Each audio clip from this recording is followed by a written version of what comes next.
Que muitas mulheres pensam que a candidíase, né, vaginal é mais comum no verão, no inverno ela também pode ocorrer pelo abafamento da região. Vamos entender mais sobre os cuidados nessa matéria. Confira aí. E o assunto do nosso bate-papo dessa tarde vai ser com a ginecologista, a doutora Maria Eduarda Bromodelli, que vai explicar um pouquinho mais pra gente sobre uma tecnologia nova e que vai ajudar muito as mulheres na questão da saúde também íntima, porque é primordial. Tudo bem? Boa tarde, doutora. Tudo bom, Núbia?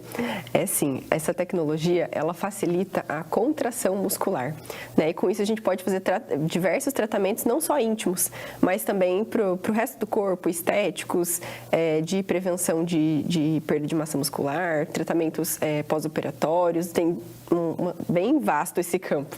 Então eu quero que você explique para a gente, conta um pouquinho mais. Então essa tecnologia é específico para a saúde íntima da mulher, é específico para isso? Não, ela é um aparelho que ele tem um campo eletromagnético e esse campo vai fazer a gente ter uma contração muscular, né, de forma involuntária. Então a gente não tem que fazer esse esforço de contrair porque o aparelho vai fazer isso pela gente. E isso pode ser aplicado em diversas áreas. Então, a gente pode aplicar na parte do períneo, de abdômen, para, por exemplo, incontinência urinária, tanto feminina quanto masculina. A gente pode fazer, por exemplo, em coxa, glúteo, para hipertrofia, né, aumento, definição. Ele vai promover uma certa queima de gordura também, por exemplo, em pós-operatório de ortopedia, para reabilitação e também para algumas disfunções sexuais masculinas, justamente por trabalhar essa parte do períneo, né? Então, tanto para homem quanto para mulher, ele pode ser aplicado ao íntimo também. Nossa, que bacana, doutora, porque assim, a questão que os homens estão cada vez mais buscando também, né? Esse cuidado também, as mulheres, enfim, então abre os dois campos ali, né? Os dois lados. Isso, e o legal é que não é só tratamento, ele também serve como prevenção, que é o ideal para todo mundo fazer, né? Prevenir acima de tudo, né? E eu quero então que você conta pra gente como que ele pode ser usado em casos de osteoporose. Isso, a osteoporose, ela está muito ligada à perda de massa magra, que é a massa muscular. Porque eu sempre falo, o osso ele não tem veia para ser nutrido, ele é nutrido através da musculatura. Só que se a musculatura está fraca, ela também não vai fazer uma boa nutrição óssea. Então, a gente tem que desenvolver essa musculatura para poder melhorar, porque mesmo com medicação e tudo isso, se a gente não tiver uma boa musculatura levando aquela medicação para o osso, isso também não vai ser tão eficaz como deveria, né? Uhum. E com relação à osteoporose, ela pode também prejudicar a saúde íntima da mulher, doutora? Como que é esse caso, assim? Isso, diretamente não, mas indiretamente sim pela perda de qualidade de vida, né? Geralmente, em alguns casos, quem tem osteoporose costuma ter bastante dor, principalmente dor nas costas, depende muito, dor nas pernas, né? Depende muito onde está mais avançado, mas pela perda da qualidade de vida, às vezes limitação de movimento, às vezes até essa questão de não conseguir andar com uma certa agilidade para poder chegar no banheiro, daí com uma incontinência urinária, isso acaba prejudicando a qualidade de vida. Então, assim, de forma direta, não, mas indiretamente, bastante. Uhum. E no caso, doutora, que a gente pode falar da menopausa, que as mulheres têm bastante perda de massa magra. Por que ocorre isso? Qual que é o fundamento que ocorre? Isso acontece principalmente nos primeiros 5 anos de menopausa, que a gente vai ter essa diferença mais drástica.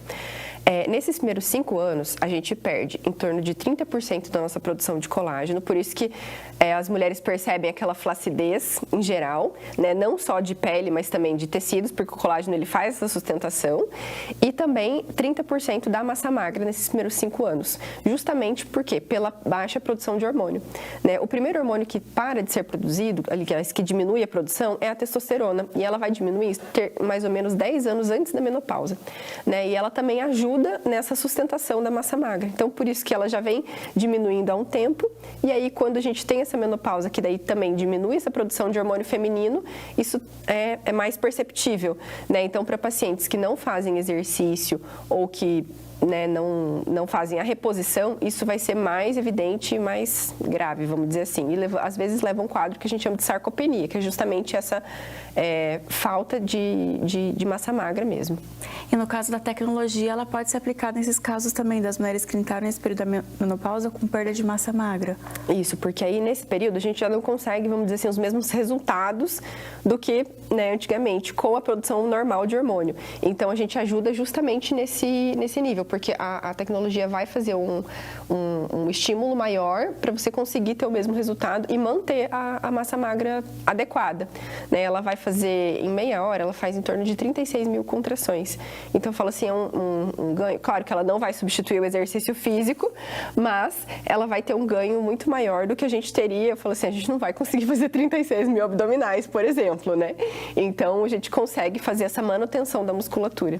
E bacana que a gente reforçar também, né, doutora, para as mulheres buscarem ajuda quando começar a entrar nesse período da menopausa, ou já começou a sentir que o corpo está dando uns sinais, está alguma coisa diferente, já buscar ajuda de um profissional para prevenir e até para tratar, né, para não chegar ao extremo. Isso, é aquilo que a gente falou. Eu sempre falo que prevenir é mais fácil, mais barato e mais eficaz do que tratar. Então, quando a gente ainda não tem o problema, é muito mais fácil da gente conseguir não ter o problema, né? Agora, quando a gente já tem, aí tem que consertar, né? Não dá para deixar adiando, porque cada vez vai piorando mais, né, doutora? Uhum. E eu quero que você fale, então, no caso da perda de massa magra após a Covid-19, também aconteceu isso? Isso, principalmente para pacientes internados, nesse caso, né? Porque o internamento, às vezes, em UTI é mais evidente, né? Mas a gente acaba ficando mais imóvel.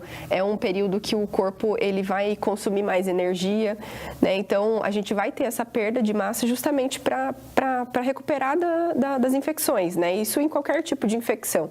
Mas no Covid, falou que, né, tá tão em alta e ficou tanta gente por tanto tempo hospitalizada, a gente percebe isso, que às vezes sai do internamento com uma dificuldade de andar, uma dificuldade de se movimentar, piora na agilidade. Então, com isso a gente consegue recuperar junto com a fisioterapia, a gente consegue recuperar essa função de mobilidade da pessoa. Uhum. Então, nesses casos, também a pessoa pode usar essa tecnologia também, doutora? Também, auxiliar. Isso, porque daí junto com a alimentação, com a fisioterapia, que provavelmente ela vai acabar fazendo em casa, a gente consegue acelerar esse processo. Então, você comentou um pouquinho no início sobre a incontinência urinária, mas quero que você conta pra gente, assim, como que a mulher pode começar a perceber, pode ser que está acontecendo isso comigo? Isso, um dos sinais ali, o que a gente percebe é a frouxidão ali da vagina. Então, às vezes, começa a ter relação, começa a entrar ar, sair um barulho ali. Então, isso é um dos primeiros sinais ali de que a gente precisa fortalecer essa musculatura. Porque a vagina, ela é um músculo. Então, do mesmo jeito que o resto do corpo, a gente precisa exercitar. Outra forma é perder urina. Nem que seja uma gotinha, não é normal. Às vezes vai fazer um polichinelo ou vai tossir, espirrar, né, alguma coisa assim, mesmo que estiver com a bexiga cheia, o nosso corpo ele precisa segurar a urina. Então, qualquer pouquinho que perder já é um sinal de alerta para a gente começar a ir atrás. Doutora, tem relação no caso das mulheres que tiveram parto normal para essa incontinência urinária ou isso é um mito? Tem assim, quem teve um parto muito prolongado, né, então um trabalho de parto muito prolongado ou ficou muito tempo no período expulsivo, que é quando está ali para nascer e demora um pouco. Quem teve um parto com fórceps ou com vácuo extrator tem um risco um pouco maior. Quem fez a episiotomia também tem um pouquinho mais de risco, né, pela lesão da musculatura pélvica. E, assim, antes da menopausa, quem teve o parto normal acaba que tem um pouco mais de risco. Depois da menopausa, é quem engravidou e quem não engravidou. Essa que é a diferença.